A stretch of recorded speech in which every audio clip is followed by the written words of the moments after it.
Bir jigit aligina birinchi masjidga keldi da masjiddan uni tubatay kelmaganga qo'yib yubordilar. Uyga qaytib bu masjidga, вообще masjidlarga bundan jirmayman deydi. Allah subhanahu wa ta'ala Qur'oni Karimda shaytonning so'zlarini keltiradi. Qala fa bi'izzatika la ughwiyannahum ajma'in. U aytdi, sening qudrating bilan oldidamanki men ularni azdirashaqman, adashtirarman. İblis mana bu oyatda bizga adam bolalarına o'z ashurni ko'rsatadi. Bizga qarata iyilikni tilamovni ko'rsatadi. Bizga yovuzlik tilaydi iblis. Davomida Alloh taolo qala fa bima aghwaytani la aqudanna lahum siratakal mustaqim thumma la atiyannahum min bayni aydihim wa min khalfihim wa an aymanihim wa an shama'ilihim wa la tajidu aktharahum shakirin. Bu iblis aytdi. Allah sözlerini getirir Allah Teala. Sen beni azınlıkka mahkum ettin. Qarangizlar, iblis o'zini g'ayiblamaydi. Bizda agarda biror xil bo'lsa, birinchi o'zimizga qarg'achiymiz. Iblis shekilli boshqalarni g'ayiblarga turishga tiyishtirmiz. Chunki shayton shunday aytadi, sen meni adashtirding deydi. Abi haqiqiy ravishda onun o'zining g'ayibi. Men Allah'dan yaxshiroq dedi iblis. Allah subhanahu so'rov bergach, "Niçin sen sajda qilmading?" degach, "Men Allah'dan yaxshiroq" dedi. Shu vaqtda ya Rabbim meni g'afur et desa, Alloh taolo g'afur etadi dedi. Ammo-lekin u o'z g'aybini tanimadi. Men Allah'dan yaxshiroq dedi. Shunga ko'ra ular sajda Adam alayhissalom sajda qilmadim dedi. Munda da, bu ishda da, bu ishda da u Allohning g'aybi. Sen meni ardashtiranga dedi. Abid haqiqatda u o'zi g'ayibli aslida. Shunga ko'ra men de ularni azdirir uchun sening to'g'ri yo'ling ustida o'tirashaqman. So'ngra men ularning ollarına, orqa yoqlarına, o'ng yoqlarına ham sol yoqlarına kelishaqman. Sen ularning ko'bisi shogirdlovchi bo'larak ko'rursan. Arab surasi 16 ham 17-oyat. Kishilarning ollarına dedi birinchi. Qur'oni Karimda tafsir beradi, ya'ni qiyomat kuniga qarashlik tudirir. Endi bir yoqdan Alloh borlig'ini aql ashatanimiz. Hatto g'alimlar Allohni tanishlar, fizika aşa, matematika aşa aytadilar, agar da kishi Allohni tanimay, bu aqlsiz kishi, shizofrenik deyiladi. Chunki butun narsa bu dunyoda fan bilan shug'ullansa kishi, butunisi Alloh borlig'ini ko'rsatadi. Bu ishga lozim deydi. So'ng islom dinida biz aytamiz Alloh deymiz. Ona ko'z oldiga birinchilikda keltirga olmaydi. Laysa kamithlihi shay'un. Bir kimga da bir narsaga da o'xshamagan. Alloh subhanahu va taolo. Ham imonli kishilarga da qabrashaqlarda bizga shunday fikrlar keladi. Buni yuristni ishlab ketib, ibratlar aldım qiymat qilib. Onday fikr keladi. Onday fikr keladi qabrashaqlarda. Payg'ambar Muhammad sallallohu alayhi vasallam yanına sahabalar kelgach aytadilar, shunday fikrlar kiradi bizga. Hatto ya Rasululloh, senga Allohni aytirga uyat deydi. Payg'ambar Muhammad sallallohu alayhi vasallam ularga siz jahannamda bo'lasiz bo'lay deb aytmadi. U haqiqatni aytdi. U aytdi, "Zaka sarihul iman." Bu haqiqatdir. Oshiqdan oshiq imondir. Imonning asari. Shunga agarda bizga shunday vasvasalar kelar ekan, Allah var mı iken, yok mu iken, kıymetin var mı iken, yok mu iken, degan fikir bizniki tugul, shaytondan kelar. Hamda shu fikrning keluvi o'zi da Alloh borlig'ini dalil bo'lib turadi. Chunki Alloh taolo aytdi. Payg'ambar Muhammad sallallohu alayhi vasallam uni turumda aytdi.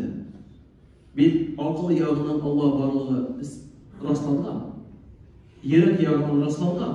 Qur'oni Karim bor deydi. Qur'oni Karim shu aql yog'idan isbotlandi Alloh so'zi deydi. Ana Qur'onga to'yilib biz aytamiz, qiyomat kuni bo'ladi. Allah sözlerine. Kişilerin ortalarına şeytan tarışa bu dünyanın o'zincha anlatırlar. Lezzetlerini ko'rsatirgan, halal narsalarini bozuk yoqdan, noshor so'zlar bilan anlatadi. Mesela nikah, barak deydilar. Хорошая вещь, брак мне назовешь deydilar. Abid nikahul halal. Shunday ravishda, shunday sekundda zina qiluvni maturlik, muhabbat deb ko'rsatadi, любовь deydi. Sen zina qil, любовь matur bitu. Ammo nikah qilmoqchi narsa deb aytadi bizga. Bu shaytonning ishi. ул халал нәрсәне безгә явыз иттереп, начар итеп күрсәтә. Харам нәрсәне матурлап күрсәтә. Кара, бу матур дип, бу яхшы. Монда ләззәт аласың, шундый рәхәт буласың бу хатыныбыз белән яисә бу ир кеше белән. Хакыйкатьтә ул ялган. Чөнки иң зур дәрәҗә, шул дәрәҗәдә син ләззәт, без ләззәт алабыз ул халал белән генә. Фақат чөнки йөрәкләргә безнең салынган инде ул. Йөрәккә салынган ләззәтне бу дөньяда адәм баласы фақат халал аша гына ала. Чөнки халал кылганда гына аны йөрәге тыныч. Әгәр дә харам кыла икән, йөрәге тынычлык бирми, димәк нәтиҗәдә ләззәт тә булмаячак. Ләззәт тә булмаячак. Бу кагыйдә, бу аксиома. Шуңа алданмаска кирәк, кардәшләрем. Әлбәттә, шуның белән шайтан нишәдә безне гөнаһка этә. Һәм Муҗахид исемле бер тәфсир галиме әйтә, әгәр дә бер кеше, бер атлы кеше булсын дип әйтәләр. Аллаһка каршы көрәшсә ди, ул иблиснең атлы гаскәреннән була. Әгәр дә ул бер җәүле булса, ягъни аты булмаса, җәү булса, Аллаһка буйсынмыйча гөнаһ эшләсә, ул иблиснең җәүле гаскәреннән була. Ягъни шайтан безгә һәм аннары хезмәт итүчеләр безгә зыян китерергә әзер. Кемдер аны аңлый, кешеләр арасында кемдер аңламый, кардәшләр. Шуңа гаиләдә әрләште икән хатының белән чыктың, дустың килә дә, әйдә, братан, бераз җибәрик, йөзгән дисә, нәрсәгә бу хатыннар бит шулай дисә, бу кардәшләр иптәш түгел сезгә. Чөнки хакыйкый иптәш ул халалгә дә алып бара, гөнаһка әнә шайтанга хезмәт итүчеләр алып бара. Шуңа андый кешеләрдән ерак булырга кирәк. Чөнки авыр чакларда бер булмады, ике булмады, өченче тапкыр бәлки гөнаһка кертергә мөмкин. Алла сакласын. Изге, яхшы җаннар булса, яхшы кешеләр, салих кешеләр булса, Аллаһка, тақвалыкка һәм итаәткә омтылган кешеләр булса, авыр чакларда алар дөрес киңәш бирәләр сиңа. Күңелсенә бирсәң икән, ул сиңа килеп әйтер, нәрсә күңелсенәсең? Алла Тәгалә сиңа аяклар бирде, куллар бирде, нимәтен бирде, һава бирде, bütün nimetlerini bирде, İslam dini сиңа бирде, нәрсә син күңелсезләнәсең? Авырлык бит узады китә, менә ничек ул авырлыкны узасың? Менә шул мөһим, кардәшләр. Шайтан шулай тырыша, кардәшләрем, байлыкны, малны, юл табуын кешегә ниндидер юл белән табасың, аны мөһим түгел икәнлеген сеңдерергә. Главное булсын ул. Әбит кыямәт көне хәдисләр буенча беләбез, кеше урыннан китмәс, хәтта нинди юл белән табуын соралачак да. Һәм нинди юлга басып икән соралачак да. Аны сез җаваплы, кардәшләрем. Вал кирәк нинди юл белән кая китә, шулай Алла Субхана бездән сорыйча. Васидан түгел, Ибраһимнан түгел, бездән, миннән, синнән, һәрберебездән. Фәгырдан, Ибраһимнан, Азаттан, Мухаммадтан, Алидан, һәрберебездән Алла Субхана. Кая малны таптың, һәм нинди шартка җибәрдең, кайсы юлга масрaf иттең. Һәрбер тиен өчен җавап бирәчәкбез, кардәшләрем. Шайтан шулай, кардәшләрем, бала табуда да катнашырга тырыша. Нишләп? Зина белән кылдыра. Зина белән кылдыра, аборт эшләтә һәм башка юлларга омтыла. Шулай ялган вәгъдәләр бирә. Җәһәннәм булмый, кыямәт булмый. Бу дөньяда яшә, нәрсә телисә шуны эшлә, рәхәтләнеп яшә дип безгә ул әйтә. Ул ялган, кардәшләрем. Ул асылда ялганчы. Ничек безгә матур итеп ул ләззәттән күрсәтмәсен? Барбыр ул безгә душман. Ул безгә игелек теләми. Ул безгә адашуны тели. Ул безгә җәһәннәм булуын тели, кардәшләр. Бу шайтан. Шуңа бу дөньяга бирелеп яшәсәк, Аллаһ буны онытып, намаз белән генә чикләнсәк, Аллаһ сакласын, адашу якын булырга мөмкин. Аллаһ Тәгалә әгъүзу биллаһи минәш шайтанир я'идухум ва юманнихим ва ма я'идухум аш-шайтану илля гурура. Иблис кешеләрне ялган вәгъдәләре белән узак гомер итү белән өметләндерә. Шайтан аларга бары тик кызыктыра торган ялган нәрсәне генә вәгъдә итә. Ниса сүрәсе 120-нче аят. Кешеләрнең уң якларына, ягъни изгелек кылуда чикләштерә. Бер проект бар, изгелек кылу. Һәм монда төрле фикерләр, һәр буны эшләсәм, болай булмый, тегеләй эшләсәм, шайтан тырыша безгә изгелек кылдырмаска.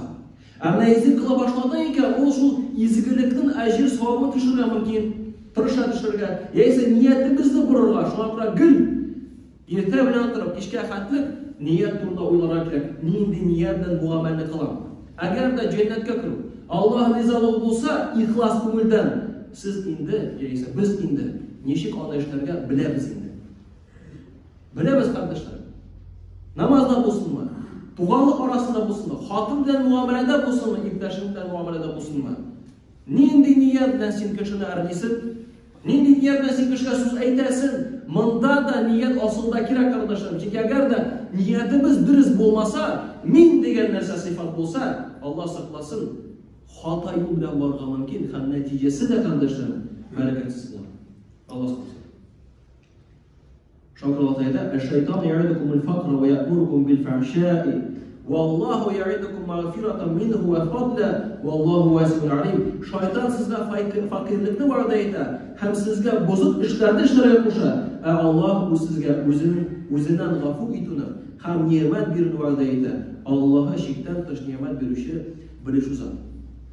Аллаһның гафу булса, кардәшләрем, безнең дуаларыбыз кабул булачак. Күп очракларда безнең дуаларыбыз кабул булмый, чөнки гөнаһларыбыз бар. Шакыр, әгәр дә гафу булса, нәтиҗәдә дуаларыбыз да иншаллаһ кабул булыр. Кешеләрнең сул якларына гөнаһлы гамәлләрне аңлата. Туры кылырга кушмый ул. Әкренләп. Син баштан кара, аннары сөйләшеп җибәр, аннары бер бүлмәдә кал, әкренләп. Бизнесда да шулай әйдә, бер монда улап җибәр, аннары дигәндә bir tapkırına uğurlaysın, ana bir uğurlamayısın diye. Bir tapkırına irini tınlamışsın, anları tınlarsın, çöztaraştın. Bir tapkırına kadının rencidesin, anların çöztaraştın bulur. Bir tapkırına. Bir tapkır bulmaç, ikincisi jimliler uzar. İkinci bulaşıdır bu, yani minen bulmayı deyip, şeytan ümitsizlik kakışını tortar. قال رب بما أغويتني لأزينن لهم في الأرض ولأغوينهم أجمعين بشيطان إلا عبادك منهم المخلصين. Ул İblis әйтте ди. Rabbim meni to'g'ri yo'ldan chiqarganing uchun men ularga yerda gunohlarni lezzetli ham matur g'amal etib ko'rsatacakman. Ham so'ylab olingan to'g'ri qullaridan boshqa ularning bitnisini de yo'ldan yozdiraman. Hijr surasi 39-oyat. Shunga bizning qissaga qaytdagi jigit. Ул бит акыл белән эшләмәде. Ул бит үзенең хисенә бирелеп, "Шо, бүтән ул мәчеткә йөрмим" ди. Ниятең син нинди булды? Әгәр дә безнең ниятләребез дөрес түгел, шайтан безне тайпылдырыр юлыбыздан. Чөнки "Илля ибадакал мухласин" ихласлы бәндәләрнең башка ди адаштырма. İxlaslıq yox ikən ümlərimizdə İblisin məkrlərinə giriləmiz. İxlaslıq var ikən, niyətlərimiz dürüst ikən, əməllərimiz də inşallah dürüst bulur. Həm biz Allah'ın aslında buluruz. Şeytan bir neydi də bizə qayıq həsrət getirməz, qardaşlar. Allah subhanahu wa ta'ala bizə də dürüst niyətlərini yaşayan nasip etsəydi, həm şeytanın şu azdıra тұрған, adashda turgan yo'llardan Rabbimiz har birimizni də saqlasaydı. Çünki eng yaxshi saqlovchi ul Alloh subhanahu wa ta'ala. Shunga ko'ra bizga aytganda, o'zingni saqla deyish, unutmaz ayttirga. Men o'zimni saqlay olmayman. Alloh saqlasin deb aytamiz. Subhanakallahumma bihamdik, la ilaha illa anta astaghfiruka va atubu ilayk.